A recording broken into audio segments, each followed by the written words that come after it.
Exercise सी chapter number first set समुच्चय।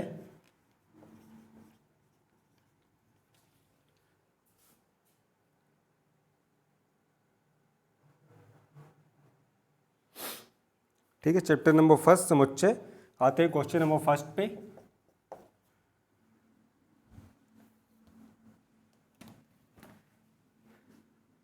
ये sign, इसका मतलब है कि सबसेट है, उपसमुच्चय है, उपसमुच्चय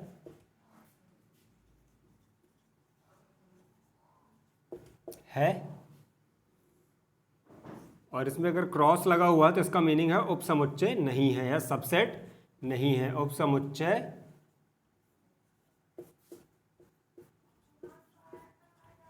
नहीं है। ठीक है, उपसमुच्चय है और उपसमुच्चय नहीं है। तो आते हैं क्वेश्चन नंबर फर्स्ट पे। फर्स्ट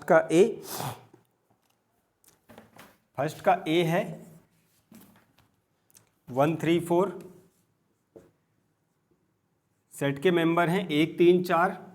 यहाँ पे फिल इन द ब्लैंक्स है।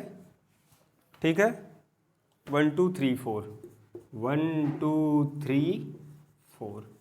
तो यहाँ पे इन दोनों के बीच में आपको एक साइन चूज करना है, पहला वाला या दूसरा वाला। तो यहाँ पे कौन सा साइन आएगा? पहला वाला। क्यों? कोई भी समुच्चय किसी दूसरे समुच्चय का उपसमुच्चय कब कहलाता है? कोई भी समुच्चय किसी दूसरे समुच्चय का उपसमुच्चय कब कहलाता है? जब इसके सारे अवयव यानी 1 3 4 यहाँ पर मौजूद हों। तो यहाँ पे 1 भी मौजूद है, 3 भी अवेलेबल है और 4 भी अवेलेबल है, तो ये उपसमुच्चय है। ठीक है,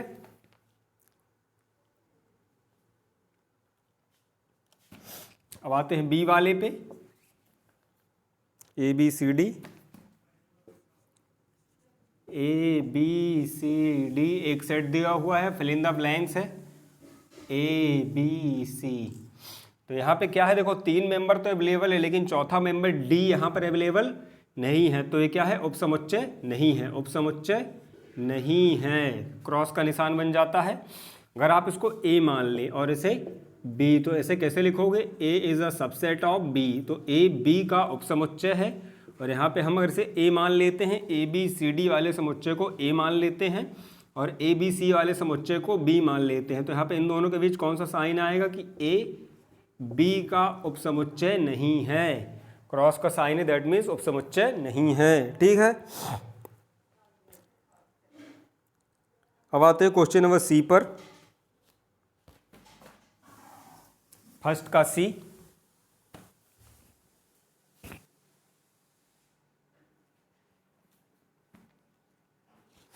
कह रहा है कि आपके विद्यालय की कक्षा 11 का विद्यार्थी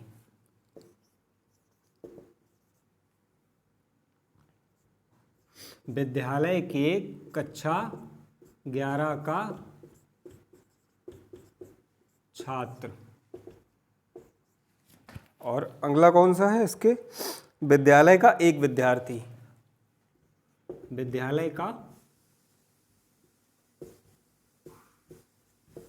एक विद्यार्थी। ठीक है, विद्यालय का एक विद्यार्थी। तो ये क्या है? कक्षा 11 का छात्र। तो कोई भी छात्र हो सकता है। जब छात्र कक्षा 11 का होगा तो वह आपके कॉलेज, आपके स्कूल का भी होगा, यानी आपके विद्यालय का भी होगा। तो कक्षा 11 का छात्र और आपके विद्यालय का एक विद्यार्थी उपसमुच्चय बनाएगा, उपसमुच्चय बनाएगा। तो क्या है? कक्षा 11 का छात्र आपके विद्यालय के एक विद्यार्थी का उपसमुच्चय बनाएगा, क्योंकि कक्षा 11 में मौजूद है तो वह यहाँ पे भी अवेलेबल होगा। ठीक, एक विषम प्राकृत संख्या डी वाला है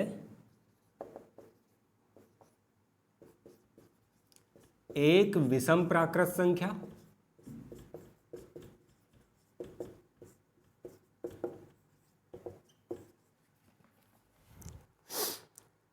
ठीक है, एक पूर्णांक है।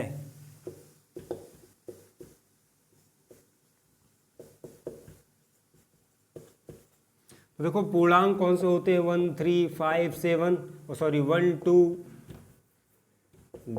2 3 अप टू सो ऑन, सबके सभी पूर्णांक होते हैं। और एक विषम प्राकृत संख्या 1 3 5 7 9।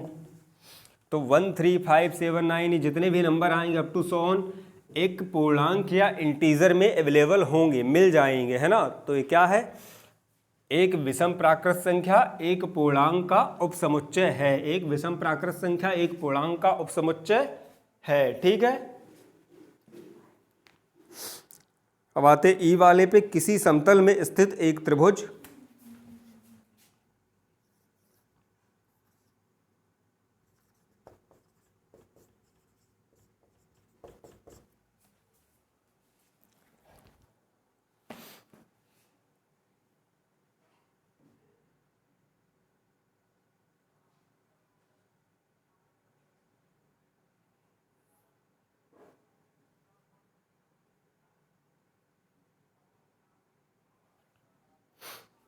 ठीक है, ये वाला क्वेश्चन है आपका कि किसी समतल में स्थित एक त्रिभुज, किसी समतल में स्थित एक आयत है, तो आयत में कभी भी त्रिभुज हो ही नहीं सकते।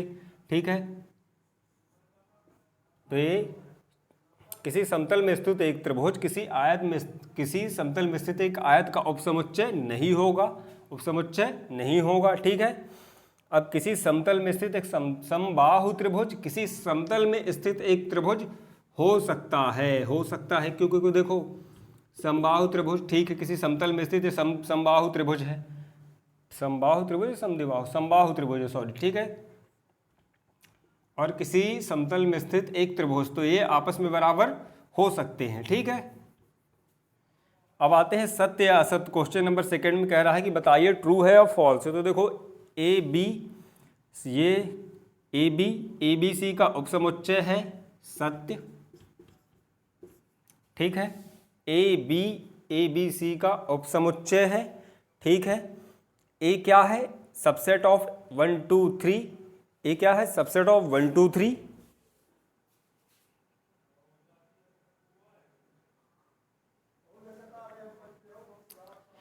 देखो इसमें से पहला वाला सत्य है, बाकी चारों बी सी डी और ई असत्य हैं। ठीक है, असत्य हैं।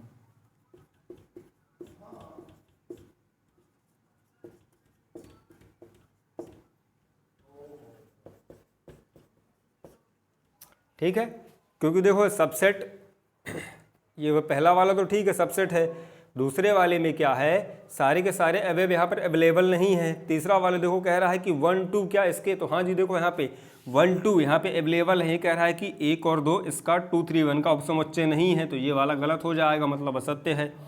ठीक है, ये भी असत्य है।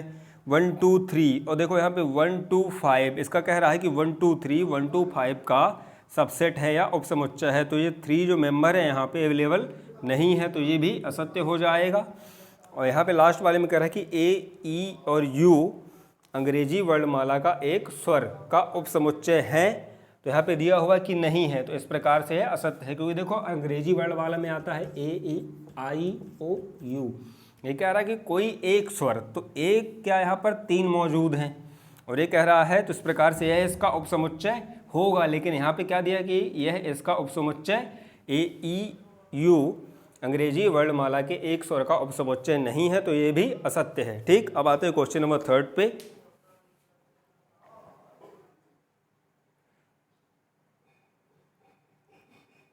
ठीक है, क्वेश्चन नंबर 3, यहाँ पे 3 समुच्चय दिए हुए हैं, सेट्स दिए हुए हैं। ए है 1 2 4 5 1 2 4 5,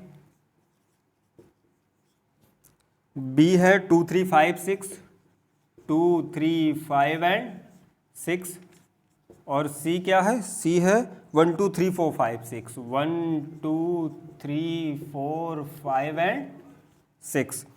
तो इसने 2 क्वेश्चन है, क्या कह रहा है कि क्या ए सी का उपसमुच्चय है, पहला है इसमें, थर्ड का ए सी का उपसमुच्चय है, ए सी का उपसमुच्चय है, और दूसरा कह रहा है कि सी बी का उपसमुच्चय है, सी बी का उपसमुच्चय है। तो देखो ए तो सी का उपसमुच्चय है, क्यों, ये वाला सत्य है, ट्रू है, उपसमुच्चय है। हाँ, कैसे, देखो 1 2 4 5, तो 1 2 4 5 ए के सारे एलिमेंट सी में उपस्थित हैं, तो यह इसका उपसमुच्चय होगा, है।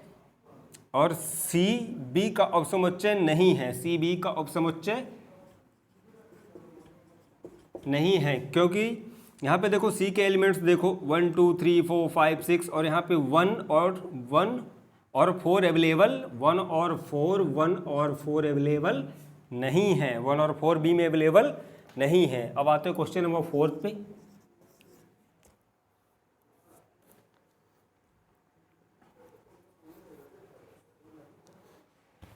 क्वेश्चन नंबर 4 भी सेम है। एक सेट दिया हुआ है AEIOU, AEIOU, बी दिया है ABCD। कह रहा है कि क्या ए बी का उपसमुच्चय है। ए बी का उपसमुच्चय देख के बता सकते हो, ए बी का उपसमुच्चय नहीं है। ठीक है, ए बी का उपसमुच्चय नहीं है, क्योंकि उपसमुच्चय की पहली शर्त क्या होती है कि हमने जैसे कहा कि ए बी का उपसमुच्चय है, हालांकि यहाँ पर नहीं है। ठीक, अगर होता तो क्या होता, सारे अवयव यानी एलिमेंट AEIOU यहाँ पर मौजूद होते।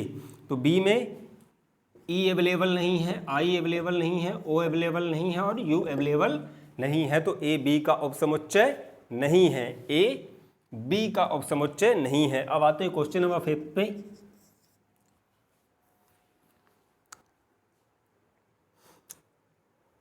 बच्चों के सभी उपसमुच्चय लिखिए। कह रहा है कि 5th का ए है, एक समुच्चय दिया है 1। ठीक है, इसमें एक ही मेंबर है, तो इसका उपसमुच्चय क्या हो सकता है, 2 हो सकते हैं। एक तो 5, ठीक है, और दूसरा ये खुद। ठीक है, 2 ही होंगे। 5th के ए में कितने बनेंगे, 2 ही बनेंगे। एक तो 5 हमेशा अवेलेबल रहता है हर समुच्चय में, इसके 2 उपसमुच्चय बनेंगे।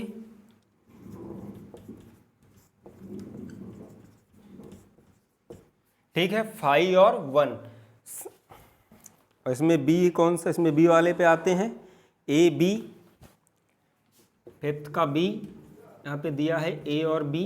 तो देखो इसके भी आंसर हैं, इसके 3 बनेंगे। पहला तो आपका 5 बन जाएगा, ए बन जाएगा, बी बन जाएगा, ए बी और बी और ए, है ना, 1 2 3 4 5 ए बी ई। अच्छा, ए बी 2 बार रिपीट नहीं किया, ठीक है ना, ठीक है। 5 बनेगा, ए बनेगा, बी बनेगा और ए बी बनेंगे उपसमुच्चय। ए बी के उपसमुच्चय ठीक है। और 5th का एक क्वेश्चन और है सी, उसको भी देख लेते हैं। इसमें है कौन कौन से 1 2 3 1 2 3। ठीक है, तो पहला तो इसका आंसर आएगा 5, दूसरा आएगा 1, फिर आएगा 2, फिर आएगा 3, फिर आएगा 1 और 2, फिर आएगा 1 और 3। ठीक है, फिर आएगा 2 और 3। ठीक है, 1 2 3 4, 1 2 3 4 2 6 1 7 और लास्ट वाला खुद 1 2 और 3। ठीक है, इतने उपसमुच्चय होंगे। 1 2 3 के कितने उपसमुच्चय होंगे, ये सारे उपसमुच्चय कहलाएंगे। 5 हमेशा अवेलेबल रहता है। किसी भी समुच्चय का उपसमुच्चय 5 हमेशा होता है, याद रखना। 5 हमेशा किसी भी समुच्चय का उपसमुच्चय होता है। क्वेश्चन नंबर 6 भी सेम है, सेम क्वेश्चन है 6। अब आते हैं क्वेश्चन नंबर 7 पे।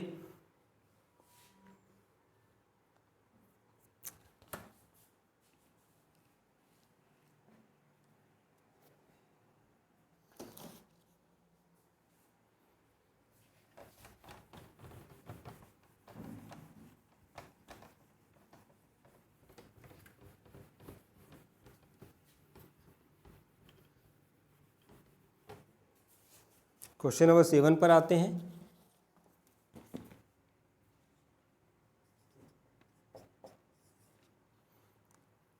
कह रहा है कि ए एक वर्ग है। ठीक है, सारणीबद्ध रूप में दिया है, तो पहले इसका रोस्टर फॉर्म बना लेंगे। एक्स की वैल्यू क्या है, 1 वर्ग है। तो ये कह रहा है कि 1 वर्ग है एक्स की वैल्यू, तो वर्ग मतलब ये 4 हो सकता है, 16 हो सकता है, यहाँ पे इसने क्लियर नहीं किया। ठीक, और बी एक वर्ग है।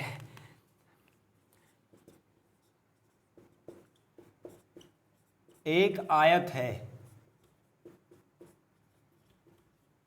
यहाँ पे स्क्वायर बोला है। ठीक है, स्क्वायर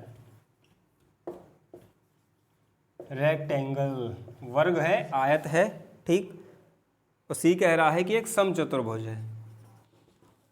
एक्स की वैल्यू क्या है, एक समचतुर्भुज है जिसकी चारों भुजाएं तुर्भुज है, बराबर हों, ठीक है। तो अब क्या पूछ रहा है, तो वह समुच्चय ज्ञात कीजिए जो अन्य के उपसमुच्चय हैं, है ना।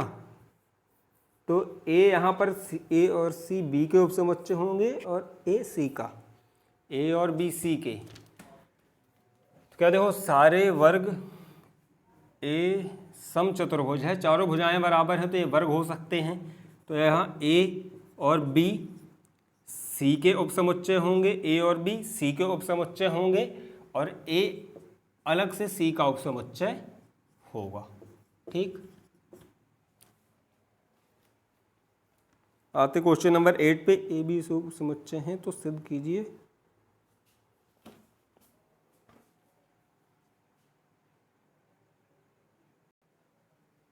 आते क्वेश्चन नंबर 8 पे।